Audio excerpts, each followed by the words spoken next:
Hello， 大家好，我是 Teacher Lydia， 欢迎来到国际聊天室。Hey everyone, I'm Teacher Lydia. You're listening to International Talk.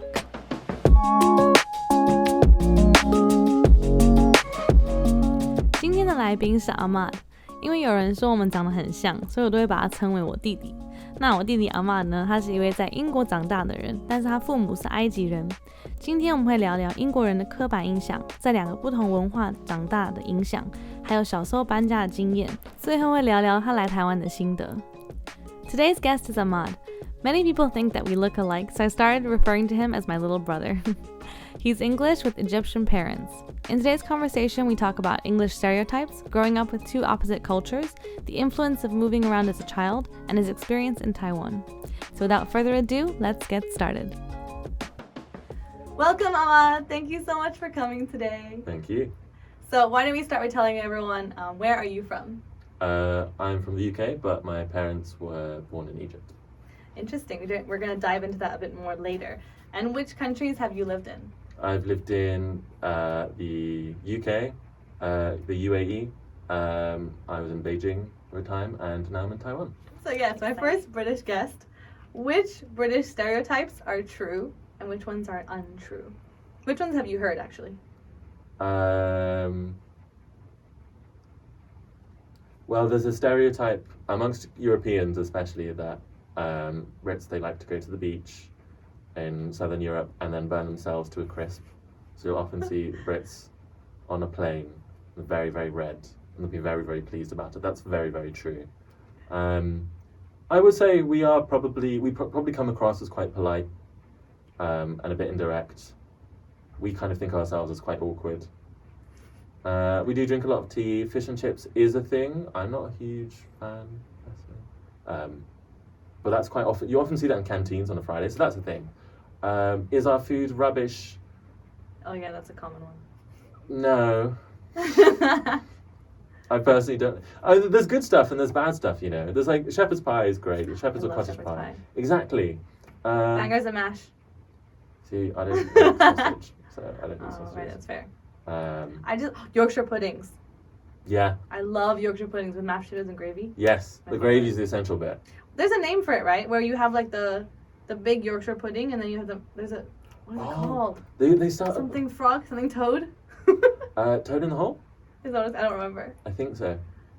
I didn't really grow up eating a lot of British food, so a lot of these things like people will ask me about. I'm like, I have no idea myself. Right, because at home you probably were. Did your parents cook like Egyptian food or? I guess it would count as such. It wasn't like very, very Egyptian, but it was more leaning in that direction, I suppose. Back to London, you felt like you stood out more, or you felt more different?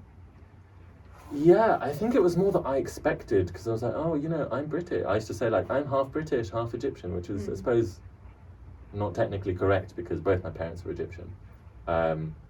But I remember going and thinking I'd fit in totally, and then going and found out, no, I actually don't. Like, people would make fun of my name and things, but it was more so that it was their way of thinking was quite different. And a lot, like, sometimes the words that they would use, or like slang words, I didn't know them. And that was quite different.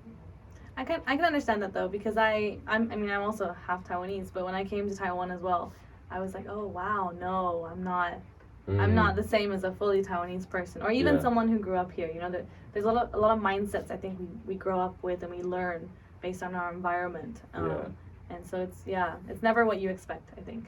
Yeah, being from a place is not the same as fitting in there. No, absolutely. I kind of didn't really account for the fact that like, oh, it is that I am moving to a new country. In my head, it was like, oh, I'm just going back to where I visit every summer and where I grew up. And I was a child, but no one had explained that like kids will be very different. So I think a lot of the time I was just quite frustrated with kids there really, and like the other people in my class. And that was kind of moving as a child. And then when I got older, it was actually more like I feel very British, and I'm actually kind of realizing that my parents, even though they would say that they don't feel like they fully fit in Egypt, how to me they're still quite Egyptian in their own ways. And kind of navigating that was really confusing, because again, I had no kind of manual for that. But I feel like I'm a lot more stable with that now.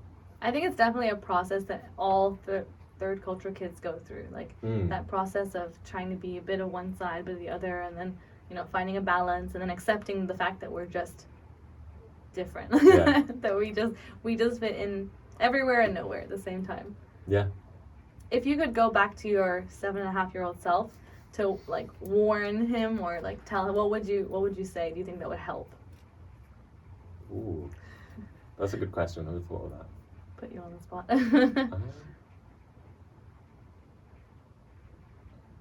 Do you think there is anything that can help, or is it just something that you just have to go through? You just have to experience it.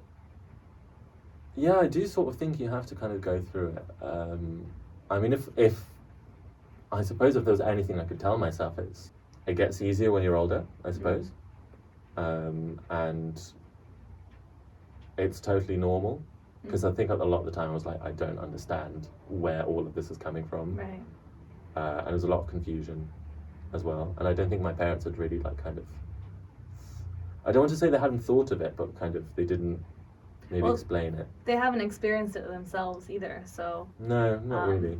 As our parents might be more international because they've moved and they've lived in other countries, but they're also not experiencing these cultures the way we are. So I think it's also something that they don't understand. They don't know how to help us either.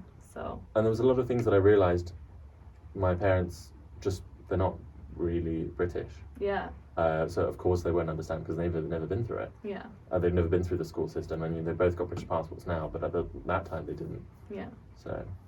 Yeah. First one is, what would be your tip for someone who's learning a new language? So especially, I feel like you mastered Chinese really well. Do you have any tips for someone who wants to learn a new language or is learning one? I would say mastered is a strong word. It's still a lot, but I don't know. But I would say that definitely. I feel like a lot of people, when they've asked me personally, like, oh, what's your biggest tip? Or like, oh, I find it so hard. I would say that the best way to learn any language is learn to fall in love with it. Whether that's the culture or just learning the process of the language, or maybe you've just got some friends that you really like and you love being able to interact with them. There is no need to bore yourself out. There's no need to be frustrated that you just don't understand this difficult grammar concept, because I think languages are really fun to learn. And I, through the process of studying Chinese, have learned so much about myself, so much about East Asia, and I've had all sorts of bizarre, really fun and interesting experiences I would have never have had if I'd not learned Chinese. So I would say just learn to fall in love with the language and learn to fall in love with the process, and make sure that you're not being boring. There's no need to do anything in a boring way. Have fun. I really like that. I like the phrase as well, like learn to fall in love with the language. Because I think you're right. We learn a language for a reason, right? We're not learning it for the sake of learning it, or hopefully not. Hopefully you're not just learning it for your CV, but you're learning it because you actually want to do something with it. And if you have that goal in mind, and then you're more passionate about it. Absolutely. If you had one message to share with the audience, what would it be? The world is both very big and very small, so have fun and explore it.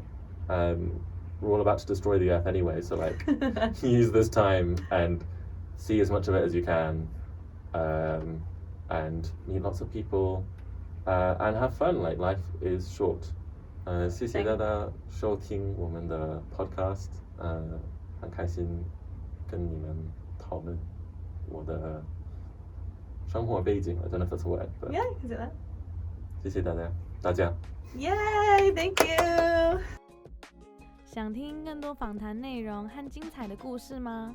欢迎到 Spotify 或 Apple Podcast 等平台收听完整版的访谈内容。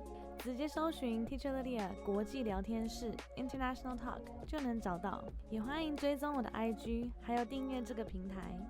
If you'd like to listen to the rest of this interview, check out the full podcast episode on Spotify, Apple Podcasts, or wherever you get your podcasts. You can also follow me on Instagram, Teacher Lydia Languages, or subscribe to this channel. See you next time!